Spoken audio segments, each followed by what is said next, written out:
Hello bull trackers दोस्तों, आज एक बार फिर बाजार में काफी ज्यादा पैनिक देखने को मिला और लगभग सारे इंडेक्स रेड में थे और जहां तक देखो लाल ही लाल दिख रहा था, जिसे मार्केट की भाषा में कहते हैं सी ऑफ रेड।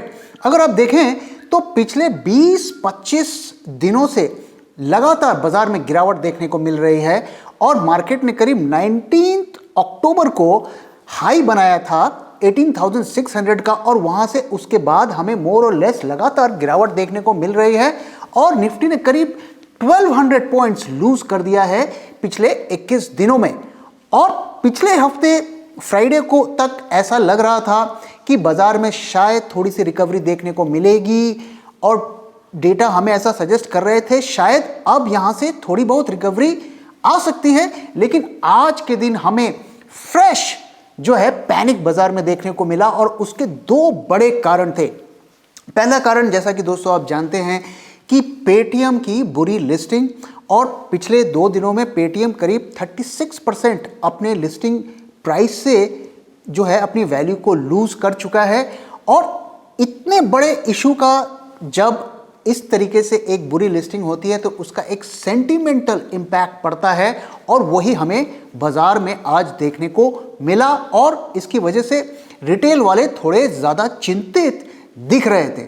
तो बीएसई के स्मॉल कैप इंडेक्स ने करीब 3% करीब लूज कर दिया और वहीं मिड कैप ने करीब 2.6% लूज कर दिया और ये दोनों इंडेक्स जो होते हैं वो रिटेल सेंटिमेंट्स को काफी हद तक दर्शाते हैं। तो इस तरीके के जब बड़े आईपीओ फ्लॉप होते हैं तो उसका एक शॉर्ट टर्म बाजार में इंपैक्ट होता है और इसका एक इंपैक्ट आने वाले दिनों में हमें और भी देखने को मिल सकता है। जब और बड़े बड़े आईपीओस आएंगे तो रिटेल वाले और ज्यादा घबराएंगे उन आईपीओस में पैसा लगाने के लिए। और पेटीएम आईपीओ का इंपैक्ट हमें जो दूसरे इंटरनेट बेस्ड कंपनीज हैं उन पर भी देखने को मिला, जैसे पॉलिसी बाजार ने पिछले 2 दिनों में करीब 12% लूज कर दिया और जोमैटो ने भी करीब 6% लूज कर दिया पिछले 2 दिनों में।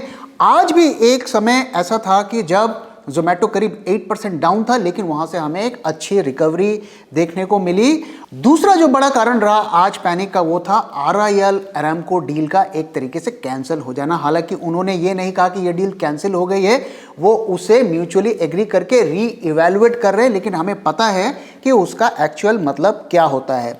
तो दोस्तों कुछ महीने पहले अनाउंस किया गया था कि वापस से वो डील हो रही है और आज ये कह दिया गया कि शायद वो डील नहीं हो पाएगी या उसे रिवैल्यूएट किया जा रहा है। तो जिन लोगों ने उस न्यूज़ को पढ़ के पैसा लगाया आज तो उनको नुकसान हो गया। तो इसलिए हमें जो है न्यूज़ को पढ़कर पैसे लगाने से पहले 4 बार सोचना चाहिए। दोस्तों मैं हमेशा कहता हूं कि रिलायंस जो है इंडिया की सबसे ज़्यादा ओवर हाइप्ड कंपनी है। उनका O2C बिजनेस यानी ऑयल टू गैस जो बिजनेस है वो एक तरीके का डाइंग बिजनेस है, उसमें कोई खास ग्रोथ आने वाले सालों में दिखने वाली नहीं है। और टेलीकॉम में वो जो कर रहे हैं वो वहाँ पर कुछ खास होता हुआ फिलहाल हमें नहीं दिख रहा है।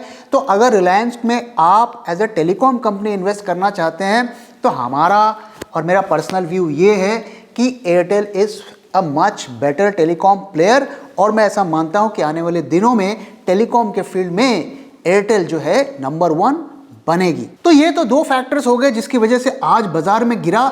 लेकिन अगर आप देखिए तो पिछले कई दिनों से 20-21 दिनों से बाजार गिर रहा है। तो वो कौन से फैक्टर हैं जो शॉर्ट टर्म में मार्केट को इन्फ्लुएंस कर रहे हैं और आने वाले दिनों में भी उनका इन्फ्लुएंस बना रहेगा बाजार के डायरेक्शन को डिसाइड करने में। तो आइए उन फैक्टर्स के बारे में बात करते हैं। पहला जो रीजन है वो है हाई वैल्यूएशंस। दोस्तों हम सब जानते हैं markets are highly over valued और कई सारी रेटिंग एजेंसीज ने भी पिछले कुछ हफ्तों पहले ये आगाह किया था और इंडिया को उस हिसाब से डाउनग्रेड किया था या ऐसे कमेंट्स दिए थे कि Indian markets are heavily highly over valued. अब यहां तक तो ठीक है, it was a well known fact, लेकिन लास्ट वीक आरबीआई ने भी ये कह दिया कि Indian markets are over valued और उन्होंने कहा कि अगर आप जो इन्वेस्टिंग के जो पैरामीटर्स होते हैं जैसे price by book value, price by earning और मार्केट कैप टू जीडीपी, ये जो रेशियोज जो ट्रैक किए जाते हैं वैल्यूएशंस को पता करने के लिए, ये आरबीआई का कहना है कि ये हिस्टोरिकली जो एवरेजेस हैं उससे काफ़ी ज़्यादा ऊपर चल रहे हैं। तो it is a cause of concern. लेकिन आरबीआई ने साथ में ये भी कहा कि ओवरऑल इकोनॉमी में रिकवरी हो रही है और आने वाले दिनों में होगी। लेकिन उनका जो ये कमेंट था जब सेंट्रल बैंक ये कहने लगे कि मार्केट्स आर ओवर वैल्यूड, तो डेफिनेटली उसका एक इंपैक्ट बाजार के ऊपर पड़ता है। दूसरा जो रीजन है वो है कि कंपनी के मार्जिन्स प्रेशर में हैं। दोस्तों, पिछले 6 महीनों के या 2 क्वार्टर के रिजल्ट्स की जब एनालिसिस की गई तो उसमें पाया गया कि जो कंपनी के जो मार्जिन्स हैं वो काफ़ी ज़्यादा प्रेशर में है और वो 10 ईयर्स के लोएस्ट पीरियड में पहुंच गए। और किन कंपनीज के मार्जिन्स जो हैं प्रेशर में हैं, वो कंपनीज हैं जो मैन्युफैक्चरिंग करती हैं, जैसे कि आपकी ऑटो हो गई, कंज्यूमर ड्यूरेबल्स हो गई, जो ये रेस्टोरेंट की कंपनीज हैं, जो ये फैशन अपैरल्स की कंपनी हैं। तो इन सभी कंपनीज का जब एक कंबाइंड स्टडी की गई तो पाया गया कि उनके जो मार्जिन्स हैं वो 10 ईयर के लोएस्ट पीरियड में पहुंच गए हैं। तो इसका जो मेन रीज़न ये है कि जिस तरीके से कमोडिटी प्राइसेस, क्रूड प्राइसेस और पेट्रोल और डीजल प्राइसेस हमारे कंट्री में बढ़ रहे हैं, उसका इम्पैक्ट उनके मार्जिन्स पर पड़ रहा है। अब इस मार्जिन को मेंटेन करने के लिए कंपनीज आमतौर पर क्या करती हैं कि वो अपने प्राइसेस को बढ़ाती हैं, और कुछ कंपनीज ने ऐसा किया भी है। लेकिन हम जानते हैं कि जब प्राइसेस बढ़ाए जाते हैं खास करके इंडिया में, तो उसका एक एडवर्स इफेक्ट होता है, क्योंकि फिर जो पब्लिक है वो उन प्रोडक्ट्स को कम खरीदती है। और इंडिया का कस्टमर जो होता है ऐसे ही बहुत ज़्यादा प्राइस सेंसिटिव कस्टमर होता है।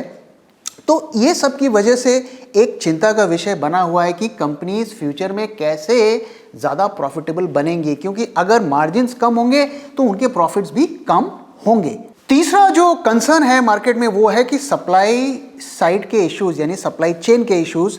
देखिए दोस्तों, जो कंपनीज हैं वो प्रोडक्शन करती हैं, उनको अपनी प्रोडक्ट्स को प्रोड्यूस करने के लिए रॉ मटेरियल चाहिए होता है, और इस वक्त पूरे दुनिया में एक सप्लाई का इशू चल रहा है। जो रॉ मटेरियल है, माल है, वो नहीं मिल पा रहा है, और इसकी 2 बड़ी वजह है। एक तो कोविड की वजह से जो रॉ मटेरियल के प्रोडक्शन पर इम्पैक्ट पड़ा है, और दूसरा जो है लॉजिस्टिक्स, जो सप्लाई चेन का इशू है वो भी गहरा गया है। और ख़ास करके शिपिंग, जो शिप के द्वारा जो माल एक देश से दूसरे देश या एक जगह से दूसरी जगह भेजा जाता है, उस पर भी काफ़ी ज़्यादा क्राइसिस देखने को मिल रहा है। और शिपिंग की स्कैर्सिटी हो गई है, कंटेनर्स की स्कैर्सिटी हो गई है, जिसकी वजह से ट्रांसपोर्टेशन के कॉस्ट भी काफ़ी ज़्यादा बढ़ गए हैं। लेकिन कॉस्ट की मैं बात यहाँ पे नहीं कर रहा हूँ, मैं ये कह रहा हूँ कि माल ही नहीं आ पा रहा है, जिसकी वजह से दुनिया भर में प्रोडक्शन का इम्पैक्ट पड़ रहा है। इनफैक्ट यूएस फेड के जेरोम पावेल ने कहा है कि ये क्राइसिस जो है 2022 यानी कि 2020 तक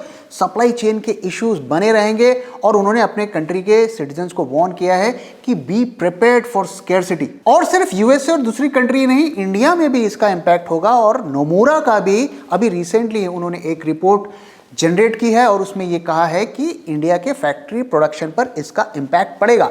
और ऑलरेडी आप देख रहे हैं कि इसका इम्पैक्ट पड़ना शुरू हो गया है। आप स्पेशली वो जो इम्पैक्ट है वो ऑटो सेक्टर में विजिबल है, और आप देखिए चिप शॉर्टेज की वजह से वहाँ पर प्रोडक्शन इम्पैक्ट हुआ है।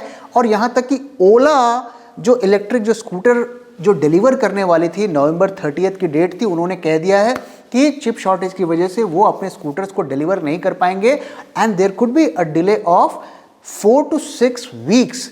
तो जो इंडस्ट्री बॉडी का डेटा है वो कहता है कि ऑटो प्रोडक्शन पर जो है चिप शॉर्टेज की वजह से 26% का इम्पैक्ट पड़ा है। 26% का आपका प्रोडक्शन कम हो रहा है, तो ये कोई छोटी मोटी बात नहीं है।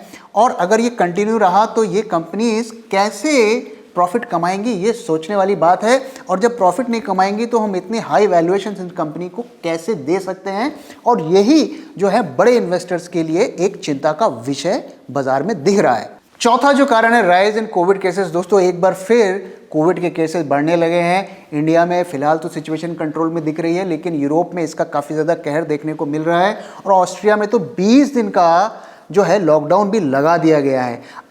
अभी हमारे देश में भी अभी दिवाली गई है, न्यू ईयर आने वाला है। तो पिछले साल भी अगर आपको याद होगा तो न्यू ईयर होली के बाद ही जो है कोविड का असली इम्पैक्ट देखने को मिला है। तो अगले 2 महीनों तक हमें थोड़ा सावधान रहना पड़ेगा और देखना पड़ेगा कि किस तरीके के कोविड के डेटा आ रहे हैं। 5वां जो रीज़न है वो है टेपरिंग का खतरा। दोस्तों जैसा कि आप जानते हैं कि जब कोविड आया था तो यूएसए ने एक बहुत बड़ा स्टिमुलस प्रोग्राम लॉन्च किया था और उस स्टिमुलस प्रोग्राम का एक बड़ा हिस्सा था बॉन्ड बाइंग प्रोग्राम, जिसके अंतर्गत वो 15 बिलियन यूएस डॉलर्स के बॉन्ड्स हर महीने खरीदते थे और वो बॉन्ड्स मेनली होते थे यूएस ट्रेजरी और मॉर्गेज बैक्ड सिक्योरिटीज। तो अब ये एक उनके स्ट्रेटजी का हिस्सा था जिसके थ्रू बाजार में वो पैसे को पंप करते थे और इकोनॉमी को सपोर्ट कर रहे थे। लेकिन इसका जो इम्पैक्ट ये हो रहा है कि इसकी वजह से महंगाई बढ़ रही है, न सिर्फ यूएसए में बल्कि पूरी दुनिया में, और जिसकी वजह से वहाँ के सेंट्रल बैंक चिंतित हैं, वहाँ का फेड चिंतित है। और चिंता इसलिए है कि अगर महंगाई हद से ज़्यादा बढ़ जाएगी तो इंटरेस्ट रेट्स को बढ़ाना पड़ेगा और जिसकी वजह से मार्केट पर एक उसका बुरा इम्पैक्ट पड़ सकता है। तो मार्केट को थोड़ा एश्योर करने के लिए फेड ने कहा है कि हम कोई भी सडन स्टेप नहीं लेंगे जिसकी वजह से मार्केट में उसका एडवर्स इफेक्ट पड़े, और उन्होंने कहा है कि टेपरिंग तो उन्हें करनी है और वो करेंगे, लेकिन उसे ऐसे तरीके से स्लो एंड स्टडी तरीके से करेंगे कि उसका मिनिमम इम्पैक्ट मार्केट में पड़े। लेकिन अब जो है सिचुएशन जो है थोड़ी बदलती हुई दिख रही है। फेड के वाइस चेयरमैन ने कहा है कि इन्फ्लेशन काफ़ी तेज़ी से बढ़ रहा है और उन्हें इसके लिए जल्दी ही कोई कदम उठाने पड़ेंगे, जिसकी वजह से बाजार में एक चिंता है। और उनका चिंतित होना स्वाभाविक है क्योंकि देखिए इन्फ्लेशन वैसे तो हार्मलेस लगती है लेकिन ये बहुत ही एक खतरनाक चीज़ होती है और इसे समझने के लिए आपको इकोनॉमी की हिस्ट्री पढ़नी पड़ेगी। मैं उसके दो एग्जांपल्स आपके साथ शेयर करता हूँ। 1945 में हंगरी में इन्फ्लेशन इतना ज़्यादा बढ़ गया था कि हर 8 घंटे में महंगाई डबल हो जाती थी। जी हाँ, आपने सही सुना कि हर 8 घंटे में महंगाई डबल हो जाती थी। अब आप सोच रहे होंगे कि ये तो बहुत पुरानी बात है, 1945 की कोई रीसेंट एग्जाम्पल दो। तो 2008 में जिम्बाब्वे में भी ऐसा ही केस हुआ था जब हर 25 घंटों में महंगाई डबल हो जाती है।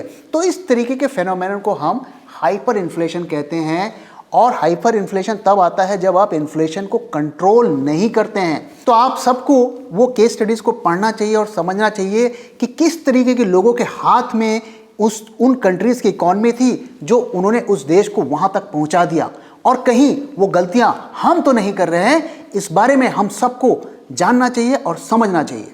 तो ये 5 मेन फंडामेंटल रीजंस हैं जो मार्केट के डायरेक्शन को डिसाइड कर रहे हैं और आगे भी करेंगे। तो इन सभी फैक्टर्स पर अपनी नज़र बनाए रखें। अब आइए देखते हैं कि इंस्टीट्यूशंस बाजार में क्या कर रहे हैं। सबसे पहले एफआईआईज़ की बात करते हैं।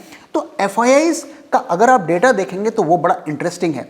उन्होंने पिछले 5 दिनों में करीब 14,000 करोड़ की नेट बाइंग की। तो डेटा तो देखने में अच्छा लग रहा है, फिर बाजार गिर क्यों रहा है? तो उसके अंदर की कहानी ये है कि दरअसल उन्होंने जो है 23,000 करोड़ की उन्होंने बाइंग की है, और वो जो बाइंग है वो मेनली जो है प्राइमरी मार्केट्स में की है, यानी कि जो आईपीओज आए थे उसमें की है, और उसमें पेटीएम भी शामिल है।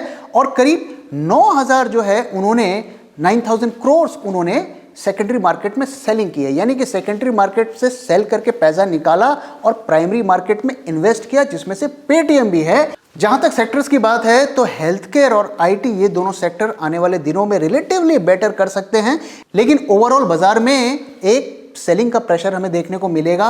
उसकी वजह यह है कि अभी फिर हमारे सामने कुछ और आईपीओज आने वाले हैं, तो एक बार फिर एफआईआई वही करने वाले हैं। डेटा को देखकर हमें ऐसा लगता है कि वो सेकेंडरी मार्केट में सेलिंग करेंगे, पैसा निकालकर आईपीओज में लगाएंगे। अब आइए दोस्तों, अब एक शॉर्ट टर्म की एनालिसिस कर लेते हैं। दोस्तों अगर ओवाई डेटा निफ्टी का देखें तो उसमें क्लियरली दिखता है कि 17,600 इज अ बिग रेजिस्टेंस, और जब तक ये रेजिस्टेंस से ऊपर निफ्टी का भाव नहीं जाता है और जाकर नहीं रुकता है, तब तक मार्केट में बुलिश पोजीशंस नहीं बनानी चाहिए या उसे अवॉइड करना चाहिए। आईवीज में भी अगर देखें तो आज आईवी करीब 1.5 से 2% निफ्टी का बढ़ा है, जो कि ये बताता है कि बाजार में पैनिक का लेवल थोड़ा सा ज़्यादा और बढ़ा है। और वहीं अगर पुट कॉल रेशियो को भी देखें तो उसमें भी हमें गिरावट देखने को मिल रही है। तो ओवरऑल ट्रेंड इज बेरिश दोस्तों, लेकिन हमें यहाँ पर एक चीज़ को ध्यान में रखना है कि पिछले 20-21 दिनों से बाजार में गिरावट देखने को मिल रही है, और अब जो है ऐसा लग रहा है कि मार्केट जो है ओवरसोल्ड टेरिटरी में जाता हुआ दिख रहा है। तो कुछ दिनों के लिए एक सडन बाउंस भी आ सकता है। इस इवेंट के लिए तैयार रहें, और इसीलिए ज़रूरी है कि हम अपने स्टॉप्स को बहुत ज़्यादा टाइट रखें और डिसिप्लिन वे में ट्रेडिंग करें। तो दोस्तों इसी के साथ इस वीडियो को मैं यहाँ पे ख़त्म कर रहा हूँ। आशा करता हूँ ये वीडियो आपको पसंद आया, और पसंद आया है तो प्लीज़ वीडियो को लाइक करिए, अपने दोस्तों के साथ शेयर करिए और हमारे चैनल को सब्सक्राइब करिए। Thank you very much for your time दोस्तों। फिर मिलूंगा एक नए वीडियो के साथ।